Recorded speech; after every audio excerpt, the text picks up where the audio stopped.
It's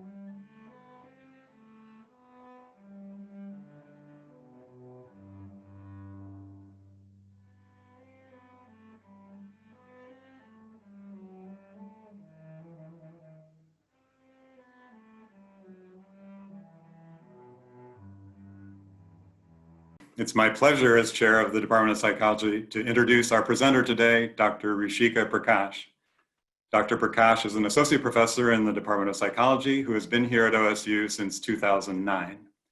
In addition to being trained as a clinical psychologist, Dr. Prakash is an expert in neuroimaging techniques and was appointed last year as director of the OSU Center for Cognitive and Behavioral Brain Imaging. Over the years, Dr. Prakash's program of research has addressed influences of both physical activity and mindfulness meditation on brain function. Her current research examines changes in brain function in response to mindfulness meditation, focusing especially on older adults. This program of research is funded by the National Institute on Aging and the National Multiple Sclerosis Society to study the effects of mindfulness training on cognitive functioning, emotional well-being, and brain health.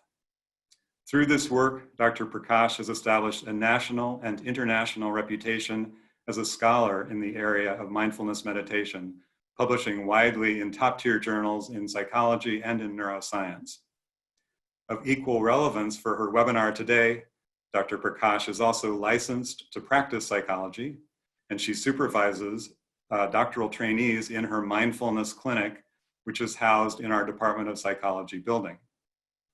Thus, she truly is engaged not just in studying mindfulness, but in the practice of it. Recently, Dr. Prakash has been generating buzz with a YouTube channel on mind-body interventions for healthy living.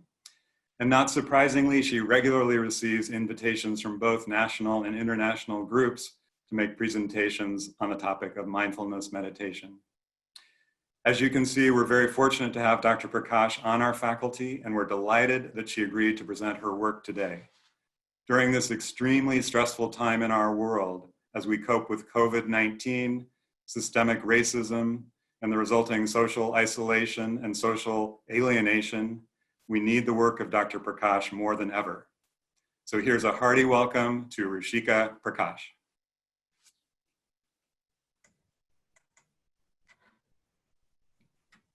Thank you, Charles. Thank you for that kind introduction. Hello, everyone. A very good afternoon to those of you joining in from our lovely hometown of Columbus, Ohio. Go Bucks.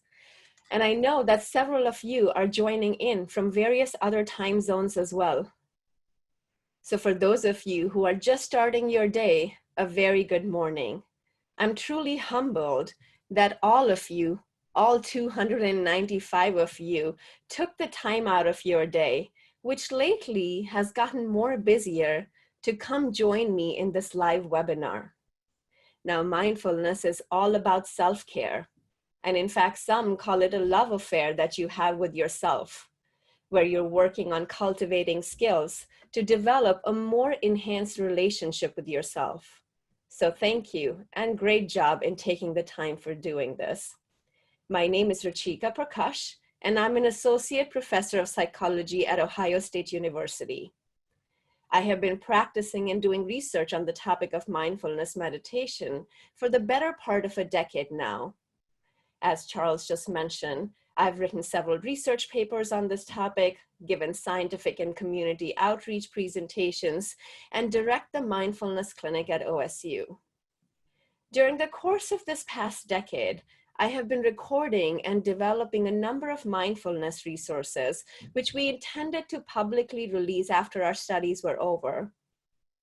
However, this pandemic that we find ourselves in has really turned our lives upside down. So in April, I released all of our mindfulness materials and posted them on a freely available YouTube channel, and also hosted an 8-week live webinar series to provide support on getting started with mindfulness meditation. It's likely that I will do something like that again in the fall semester. But for the webinar today, what I intend on doing is just a basic introduction to the construct of mindfulness.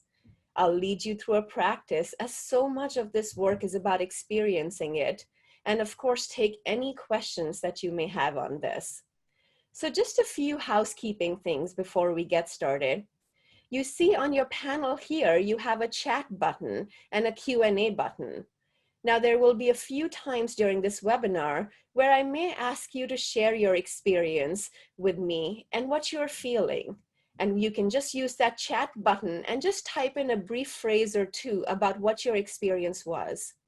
When we get to the Q&A portion, please use the Q&A button. And I have my student, Megan Fisher, here, and she will be, along with the team at ASC, assisting me in moderating those questions.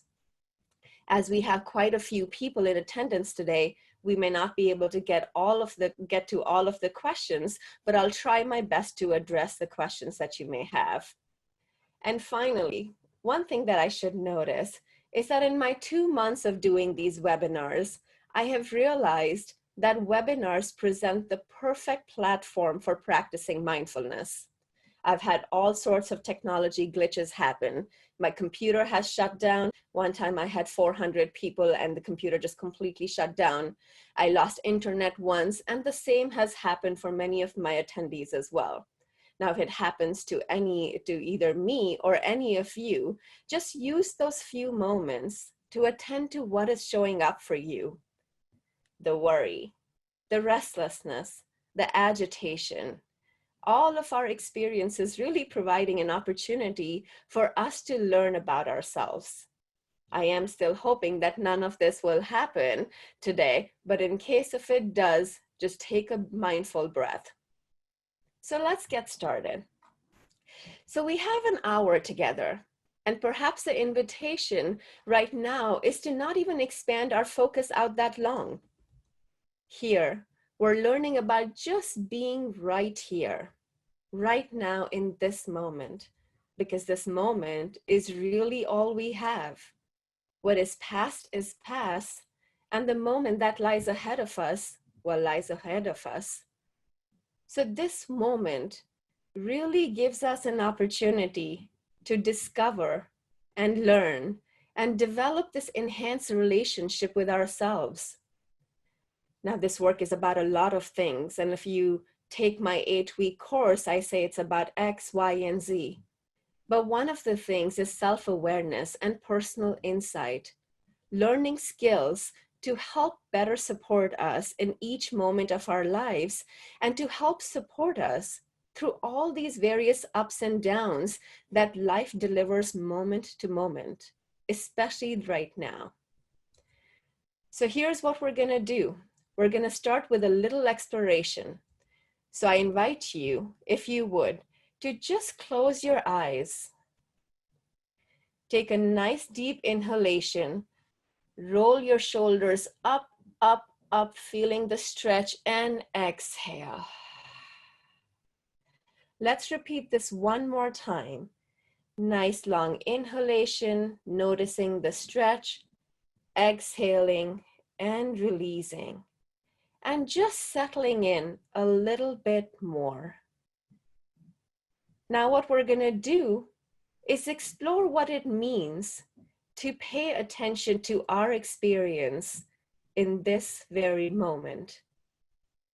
What is your experience in this moment? And what do I even mean by that question? What are you aware of in this moment? So we'll just do this little internal exploration right now. Imagine as if you're noticing is like a flashlight that you will be shining on different aspects of your experience and just following along as best as you can. So bringing your attention to your body sitting here, whether you find yourselves on a couch or on a chair, or perhaps even on the floor, feeling the weight of your body, noticing what it's like to bring attention to your body sitting here, offering your body a simple and kind attention, inhabiting your body, if you will. What's it like to bring attention to your body? What do you notice? Not looking for anything in particular, just noticing whatever is here to notice. Do you notice any sensations that are present in your body? Heaviness, lightness, warmth, perhaps some coolness. Just noticing. Now bring that light of awareness to breathing. How do you know that you're breathing? Where do you feel the breath in your body? What's it like to just sit here and notice your body breathing? What sensations of breath do you notice? Simply noticing. Simply paying attention with the purpose of paying attention in this present moment. And next, we will move to awareness of any feelings or emotions that may be present for you. As you scan your experience in this moment, are you aware of any particular feelings of, say, emotional ease or distress? Any anxiety at all? Maybe some sadness or a feeling of happiness. It may be hard for you to sense this, or it may not be.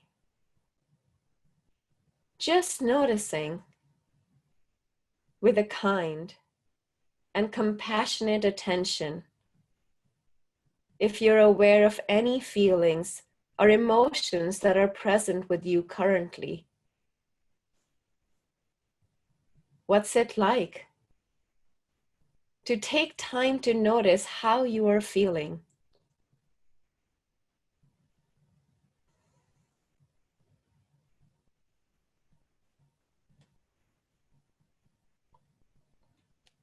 Another phenomena that is occurring to some degree in this moment is that your ears may be picking up or receiving sounds. Sounds in the room, sounds outside the room, perhaps the space between the sounds. Simply noticing.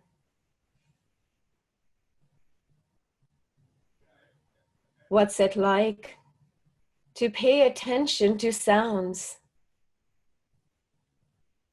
to hear what is here to be heard in this moment?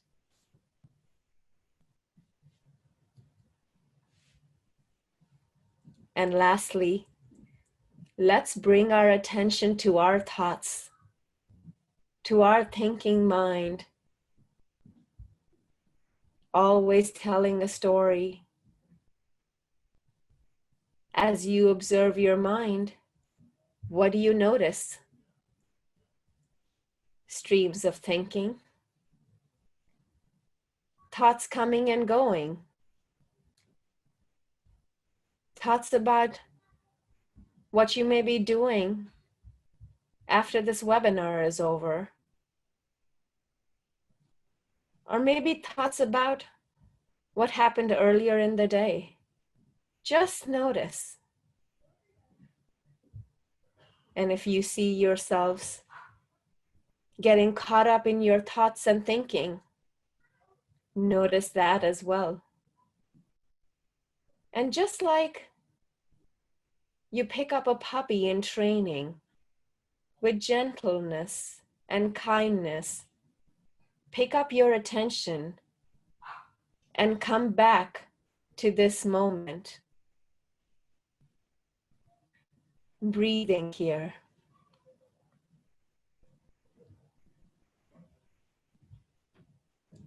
And in the final moments of this practice, inviting you all to bring your attention back to the body as a whole, sitting here, breathing for a few more moments. As you sit here, I'm going to share a little verse. It's called Beginning to Begin. Can we recognize that every now and then there comes an inner sense, a fleeting thought, a little yearning to live our lives differently? We don't know what this means or what it requires. We shake those notions off like a dog shakes off water and go about our busyness. But the longing continues. Who has time, you ask? Reorganize? To do what? To stop? To do nothing? To be quiet? What for? Our practical selves only know how to perfect, produce, perform, fix. This at least you can see is useful. This has results. You want to believe in this way of perceiving. For a little while, it seems to give us some sort of self-image, but the longing doesn't let us alone. It won't go away. You become even busier. Perhaps take care of it. We numb ourselves with distractions, things to do, and soon maintain, things to collect, experience, entertain. We can always think of more miles to run. And still, this little yearning continues. Could we sense that this longing is not lack or something worse, some kind of fundamental fault in us? Could we receive it as an invitation, a calling, a small voice inviting us home back to our truer self? The shift in thought can move mountains.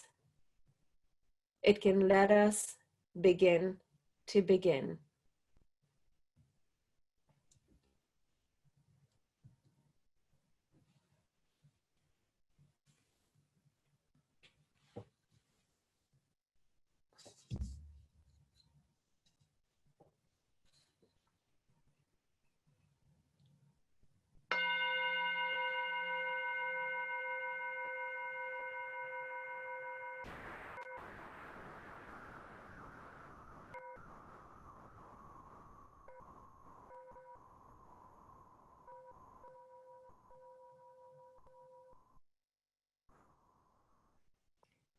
And assuming your eyes are closed, inviting you to open up your eyes and bring in the light of the room. Now, so much of this work is about experiencing our experiences, noticing, observing what shows up for us, and being able to kind of name what we notice and when. So I invite you to say it out loud. What did you notice? What did you become aware of? And if you feel so inclined, here's an invitation to use the chat button and send us your responses. Without saying any names, I'll read out some of the responses. So what did you notice? And what did you become aware of?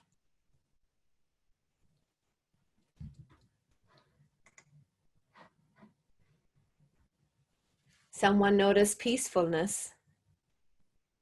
Another person noticed chaos, feeling distracted, heaviness, but in a pleasant way. Excuse me. A sense of calmness, slowing down, introspection. All of these various experiences. And one thing that becomes clear once you start having people share their experiences is that we're all on our own journeys. From the same practice, we acquire different experiences, different thoughts, different insights. And one of the things, or one of the ideas of this practice, is to really hit home the message that awareness transforms everything it touches. This practice is one of the many ways in which we can bring awareness to our present moment experiences. How can we show up for them that allows us to observe them or notice them?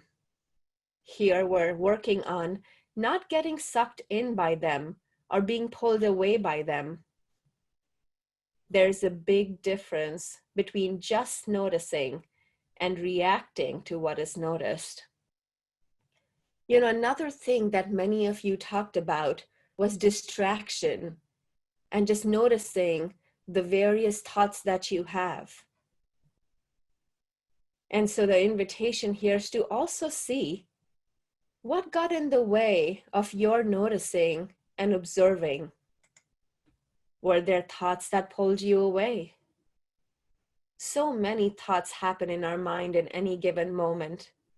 All of these different ways in which our mind tells us stories, these different ways in which the mind builds narratives for us.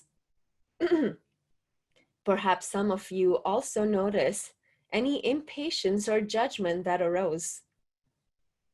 Like going too fast, not going fast enough. I really like this, or I don't like this. So many small little ways in which we can get distracted. We find a thought and we're just away with all of that. So how do we relate to all of this?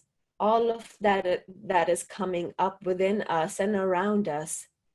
And once we start becoming more awakened and aware, we have more of a choice. And so I consider this work very empowering. It invites us to become more responsible for our lives. So mindfulness is a formal practice of mind training that we do in here. And with the practices that we have posted on our YouTube channel, I invite you to engage in some of these practices.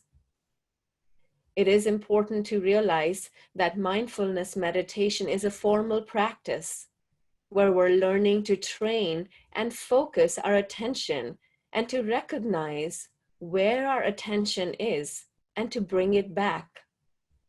And it's also informal in the sense that we're developing this insight and enhanced talent so that we can take whatever we're learning in a formal practice and apply it to our everyday living. So thank you for engaging with me on that. And I appreciate all of your perspectives. I wasn't able to share a lot from the chat, but we'll definitely be going over that. But thank you for your insights.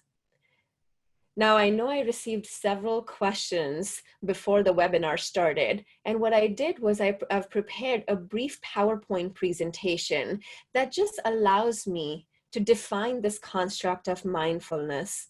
Several of you asked questions about whether mindfulness is effective for A, B, or C, and I'll try and address some of those questions in here. So I will share my screen, and let's hope it works.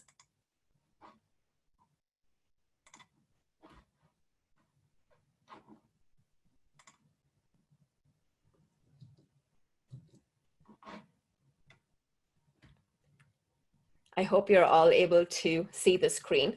Megan, if you can't see it, definitely let me know.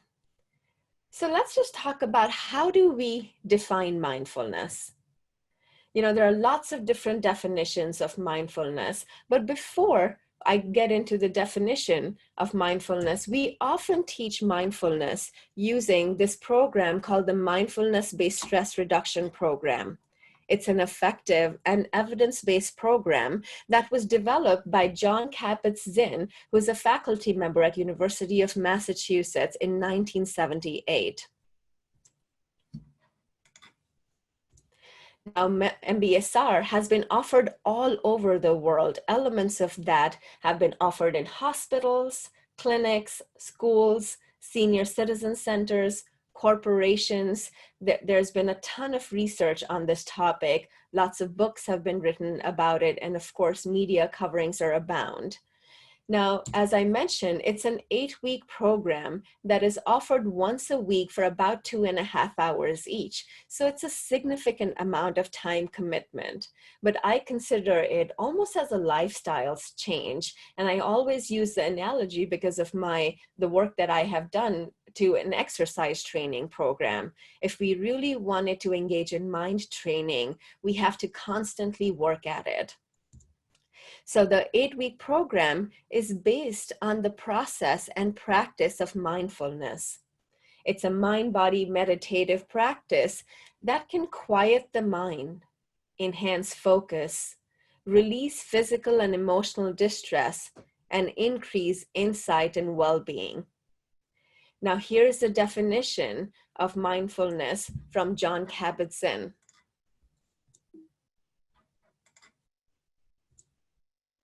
Let's see.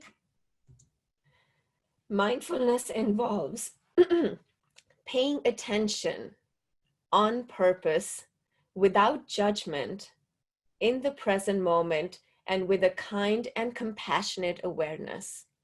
There are lots of different components of this definition, but the first component is that paying attention, we're doing it in a way that's a conscious choice to be more awake in our lives. Now, there's a lot of slang reference about being mindful. However, it is far richer than most of us know. It is about training consciousness, discovering that our awareness is much vaster than thoughts or thinking, and accessing this awareness as opposed to getting attached to it, what is showing up in that moment. It really affords us a greater capacity to be with what we are experiencing with much more freedom, ease, and choice about how we might relate to it. So just this moment, just like we practiced a few moments ago. Here's another one of my favorite definitions. Mindfulness is the awareness that arises out of intentionally paying attention in an open, kind, and discerning way. And when you look at these definitions, the 3 components of mindfulness that really stand out is that it's intentional. So you purposefully have to have the intention to cultivate mindfulness. We, of course, are learning how to pay attention. We're working with all of our mind-wandering tendencies, right? The storytelling mind that we were just talking about and how it runs out in different directions. So we're working on developing concentrative attention.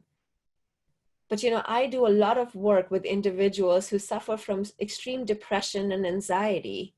And when we talk about attending to the present moment, it's likely that the present moment is not pleasant. They are experiencing all sorts of judgments in that present moment. And so the attitudinal foundations are really critical for this work. The attitude with which we approach our practices are extremely critical.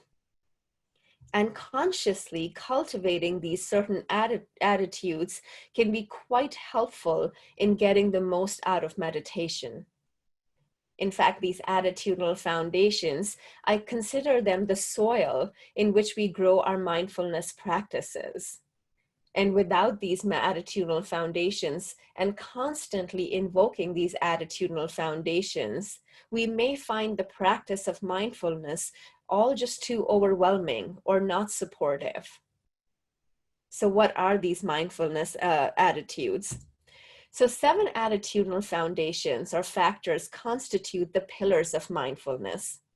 And we engage in the opposite of these pillars almost on a daily basis. So for example, in here, we have non-judging. We constantly judge everything. Before the experience has happened, we've already made up our minds. I don't know if I like this, or I really like this. Mindfulness invites you to be an impartial witness to your experiences. Another one is patience. As soon as we start sitting with our practices, we start realizing that we get impatient all too quickly. So noticing how impatience shows up for you and invoking this attitude of patience just in this moment.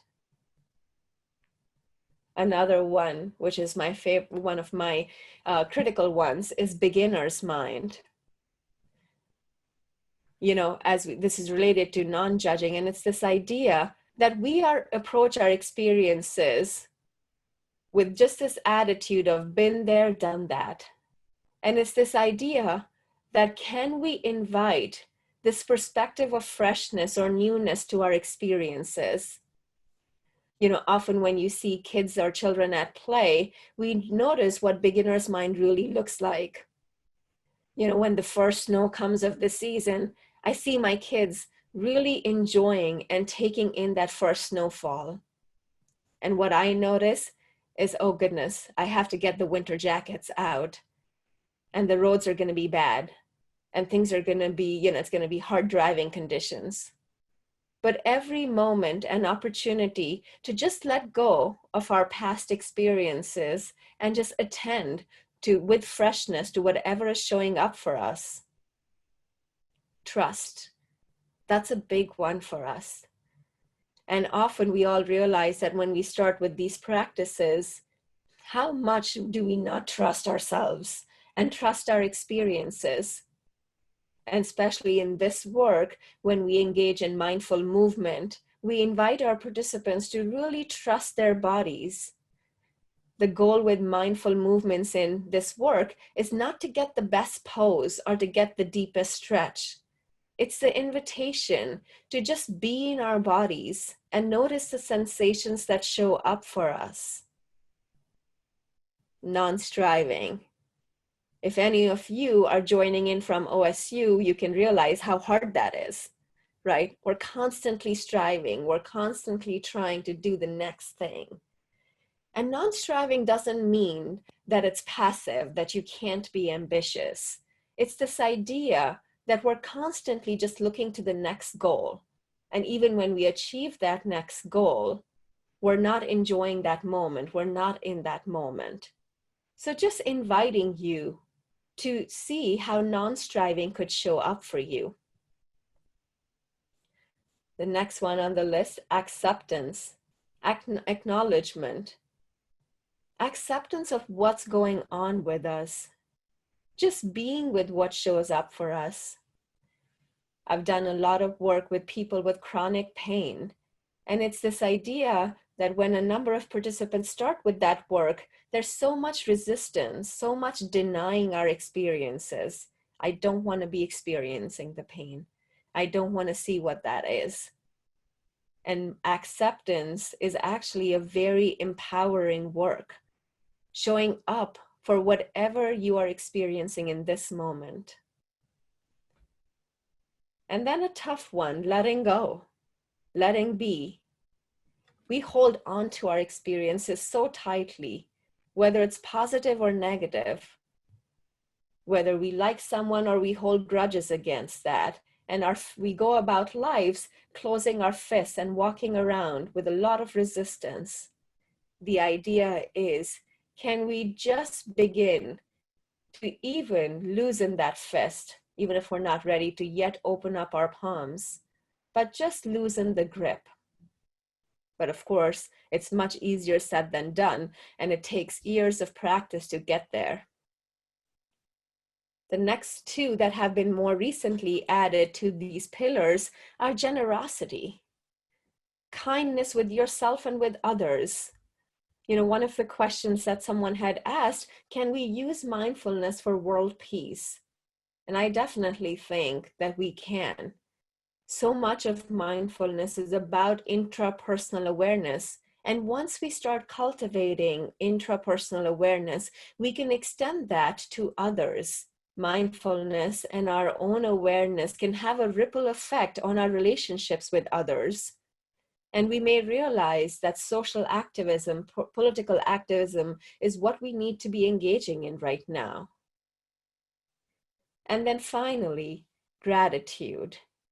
And this can be a tough one to cultivate in this time. We all have been talking about how 2020 is just too much, and it has been too much.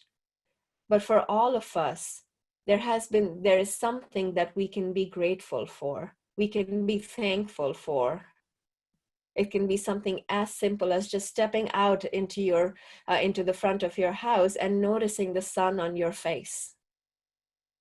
Just simple thoughts of gratitude and how our lives are filled with kindness from others can go a long way. So these attitudinal foundations are something that in our 8-week program, we invoke on a weekly and a daily basis. These are the soil in which we grow our mindfulness practices. And as I mentioned before, we already possess these qualities or capacities. Much of our lives, however, are spent right here, engaging in the opposite of these attitudinal foundations that end up tilting the beam for us. We tend to judge. We're impatient and mistrusting, constantly striving, denying our experiences, and holding on just so tightly. However, in here, the invitation is that can we just try to work on balancing the beam? Now, there isn't this expectation that we're going to be able to engage in all of these at all times. I know I can't do that. But intentionally committing to engaging in these will possibly allow us to achieve more of a balance for us. So those are the attitudinal foundations of mindfulness, but the three components, intention, attention, and attitude, they really form the crux of what mindfulness it really is. But when you think about the practices in the work that we do, we think of mindfulness as an awareness practice that is both formal and informal. So when we have participants come to our clinic, we engage in formal meditative practices, just like the one that we led you through. And we invite people to engage in these practices for about 30 minutes every day for 5 days a week. But ultimately, the idea is that how can we take the work that we are cultivating here and bringing it to our everyday lives? So whether you are cooking or whether you're gardening or ironing the clothes, can we bring mindfulness to that work? Because so many times we have these experiences and we quickly want to get out of them. We're doing the dishes and we're just wanting to get out of it, or we are ironing the clothes and we want to get out of it. Can we use every experience as an invitation to cultivate mindfulness? And that's why so much of this work is both formal and informal. And I should say, mindfulness is not relaxation spelled differently. Lots of people think that they are relaxed, and that does happen when you engage in mindfulness practices. But at other times, it may not. It may bring up a number of chaotic experiences or tensions that you may be experiencing. And really, there is no agenda here, but to enhance being with our present moment, whether that's pleasant or unpleasant. We're here to show up for all of it. Now, this is a question that a lot of you asked, is whether mindfulness is effective for depression and anxiety. whether it helps reduce loneliness, enhance focus and increase mood, reduce inflammation. And I have to say, since the last 10 years that I have been working in this area, there has just been a huge growth in the amount of research that has been happening. And research studies have been really conducted on all of these topics. But I'm a clinical scientist, and one of the things that I want to talk about a little bit is this National Institutes of Health stage-based model for behavioral interventions. This is a model that really allows researchers to systematically investigate and collect evidence supporting or not supporting the intervention that we're testing. For any behavioral intervention, we really move through these various stages, and sometimes we can go back as well, to collect data on whether this mindfulness intervention works for, let's say, substance use. So we have basic research here. And then we have stage 1 research, which is a lot of pilot trials. And then stage 2, which is what we call efficacy research, where we do it with a large with a large number of participants, and then so on and so forth. So when you start seeing research studies that are stage 2 and beyond, that's when we really know that we have strong evidence in support of mindfulness training for whatever it is that we're looking at. I have to say, the majority of research that is out for mindfulness is usually stage 1 research, or what we call pilot research. So we have promising evidence that mindfulness training, for example, enhances attentional control. That is some of the work that my lab has been doing. And right now, we have a large study that is funded by the National Institute on Aging to do a stage 2 trial with older adults, where we're looking at, can mindfulness training impact attentional control? And the strongest evidence for mindfulness really is for stress reduction. So we know we have a number of studies that have been done on this topic that suggest that mindfulness training can really alleviate some stress or stress experiences that people have. Mindfulness has also been found to be very successful for treating depression and anxiety. We have strong evidence for that. There's also strong evidence for mindfulness impacting pain and helping people with chronic pain.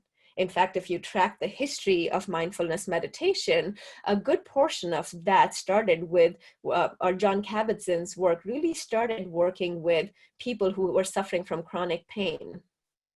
There's also evidence supporting that mindfulness can help with addiction recovery or substance use issues. For everything else, there's still many pilot evidence, and we need more stronger evidence. And there are research studies like ours that are underway that are collecting this data, but it takes some time to do that.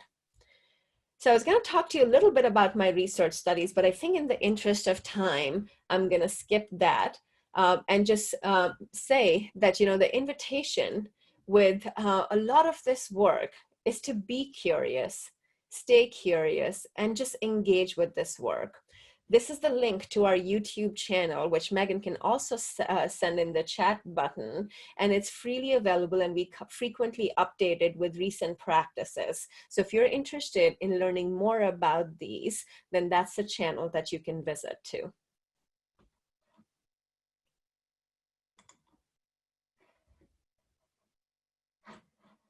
So I'm trying to make sure that my screen stopped sharing.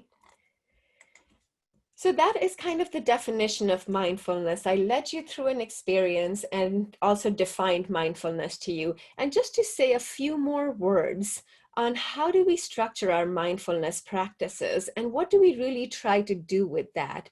So our 8-week program, we really have participants move through a variety of practices. So first we start with something called body scan practices, where we really hold the smallest parts of our bodies in mind and notice the sensations that show up for us. And then we move down our body to really experience the sensations in every part of our body. We notice distraction. We notice judgment.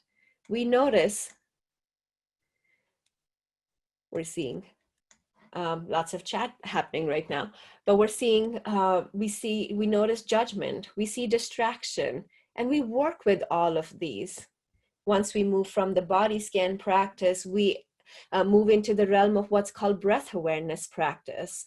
So using the breath as an anchor, we see if we can learn to develop concentrative attention.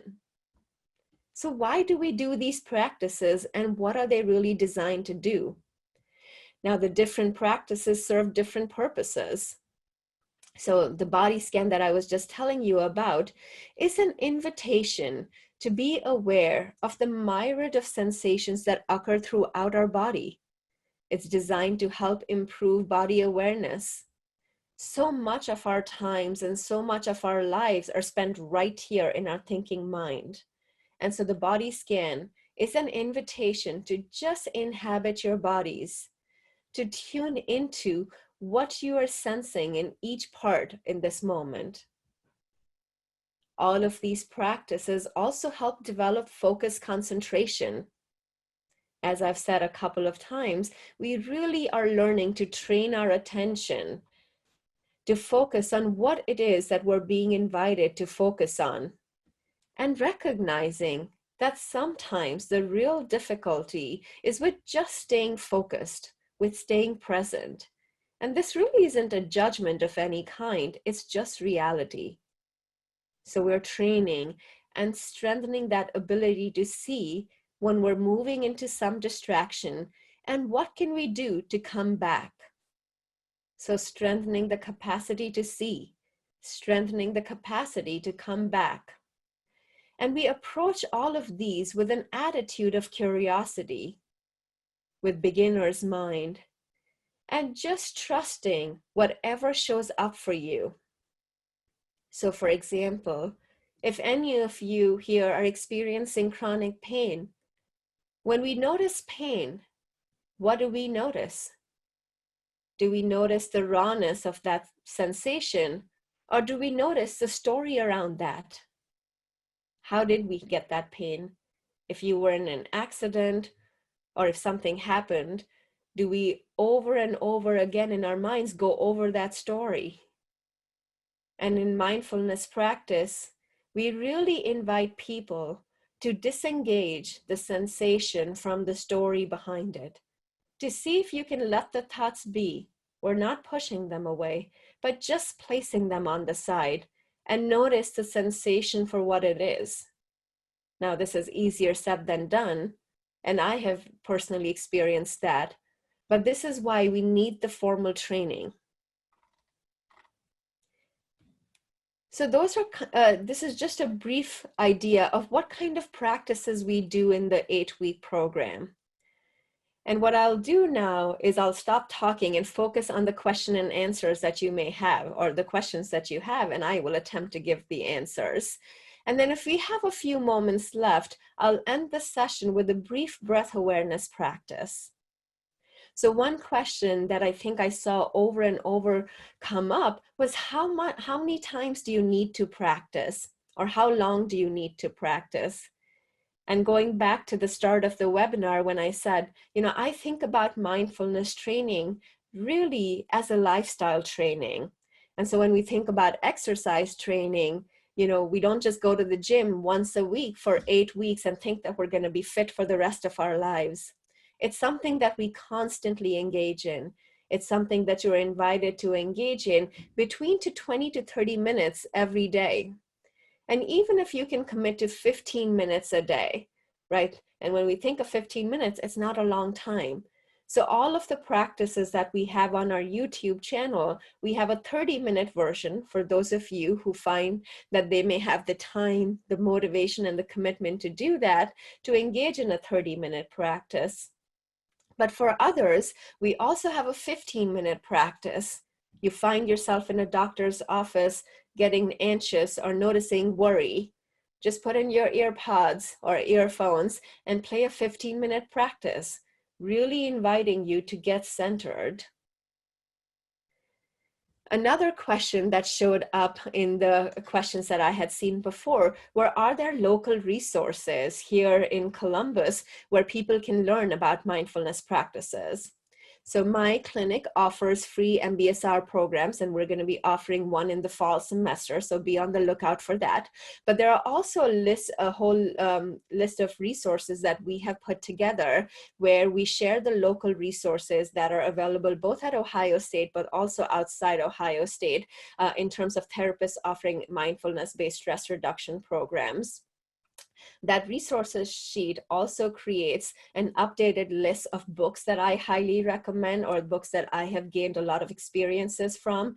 And then thirdly, we share our favorite, or not favorite, I keep using the word favorite, but some of the podcasts as well as practices, guided meditation practices that are freely available for you to access. And after this webinar is over, the ASC team will send that out to you.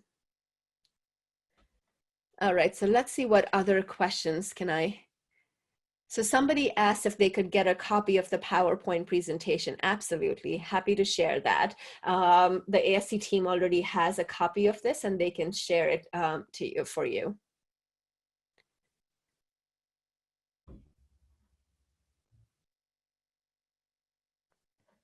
So another question that came up is, how does showing up for thoughts, feelings, sensations, judgments work together with focusing on a particular task, person, or event?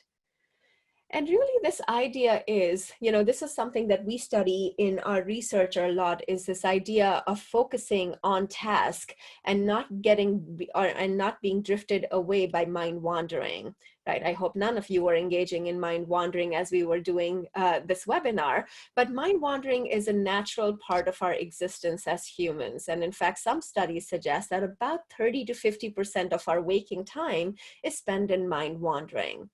But mind wandering can also have functional consequences, especially if you're focused on the task at hand, right? So for example, if I'm doing this webinar and I'm distracted by all the work that I have to do, then that will take away from this experience and not allow me to experience either this moment that I have or the work that I have to do. But let's say I have a very bad pain in my foot right now. For example, when we sit through these practices, a number of participants talk about their feet getting numb. So do you just stay with that sensation, or do you move your feet around to make yourself more comfortable? And it's this idea that everything that we do in mindfulness is intentional. So we're not reacting to the numbness that we're experiencing. So it's not quickly that I'm moving my legs without realizing that I'm doing that. But I notice that. But I don't have to be in that discomfort. And with intention, I'm moving my feet, my legs and feet, and paying attention to that sensation, even though I am focused on this webinar.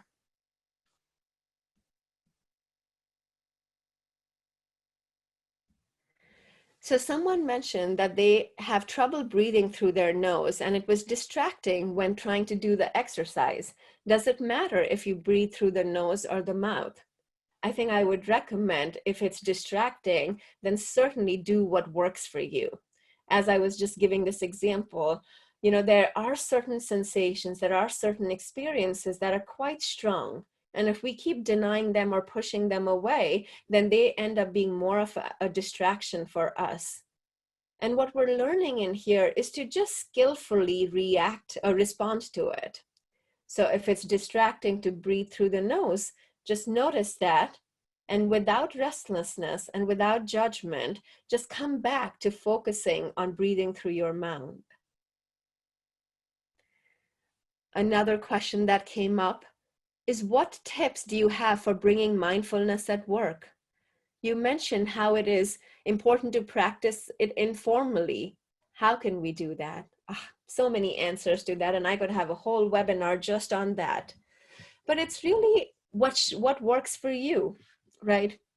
So I've had participants talk about how when they enter work, they start judging themselves a lot. So I had a client who basically took Post-it notes and wrote a definition of each of those attitudinal foundations and put it right on their desk.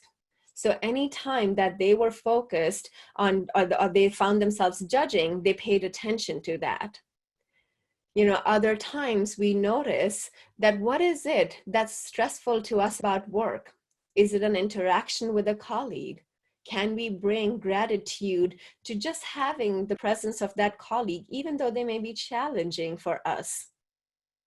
So mindfulness at work really shows up in different ways. And I do have to say that bringing in mindfulness to your informal living or your everyday living really takes work.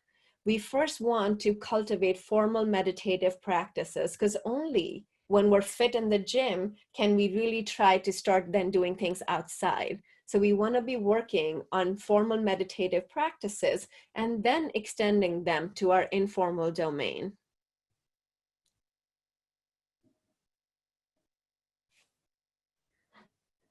Great. And one last question that I'll answer and just end this webinar with a brief practice is that, has a comparison on formal mindfulness practices versus informal mindfulness practices been done? And if so, what has been found? Are there more benefits to our formal versus informal practice? I don't think that anyone has looked at that particularly. I think the only way that we can look at it is that there have been studies that have been done with what's called mindfulness disposition. We're all on the spectrum of some people being more mindful than others, just more inherently so. And there have been cross-sectional studies looked at that. But as we all know, correlation does not mean that mindfulness is the reason for that. But there haven't been any randomized control trials like I was showing you with that stage figure that have looked at compared formal with informal practices. And it's really, I think, I certainly want to leave you all with this idea that formal practices really form the groundwork in which informal practices can be cultivated. By hearing on a webinar or just practicing mindfulness once, it's really challenging when you come across difficult situations or chaotic relationships to bring mindfulness to that. So formal practices really allow you to ground your work and then bring that skillful awareness to your informal practices. So as we are almost at the end of time, I'm gonna just do a brief practice of breath awareness so that when you leave this webinar, you're in this moment, and then you can take that skillful awareness to your everyday living. So I invite you again to just close your eyes, rolling your shoulders in, up and back, and exhaling. So much has been shared today, so much engagement. For some of you, this is old news. And for some of you, it's new. We're all having our different experiences in here. And for that, we're thankful, we're grateful. Inviting in this moment to just turn your attention to your breath.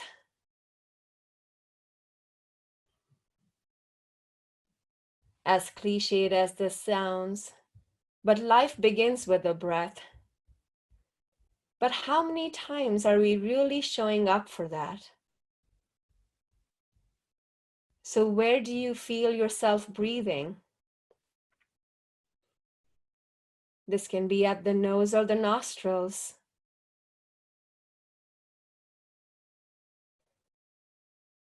Your in-breath and your out-breath. Or you may notice your breath in your shoulders, the rising and the falling of your shoulders with each in-breath and out-breath.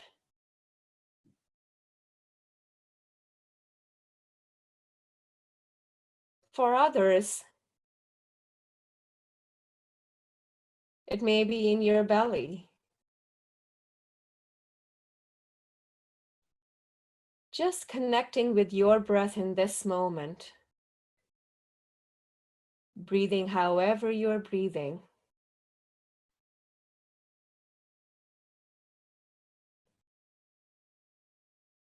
noticing what shows up for you.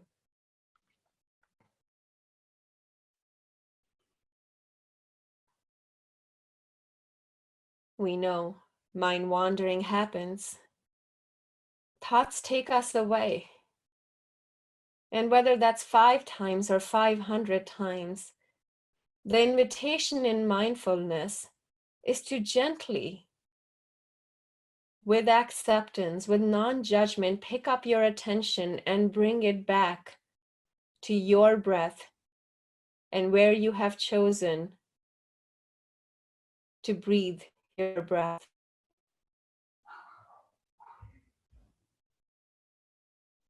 You may notice sounds. You may even have heard my dog barking, and that's okay.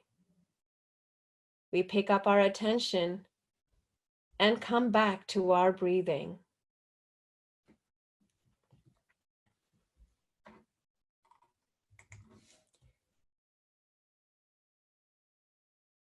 And I'll leave you with this final quote by Oliver Holmes. As you engage in these practices, just always remember what lies behind us and what lies before us are tiny matters compared to what lies within us. And with this work, that is what we're learning. I thank you for your time and your engagement in this work.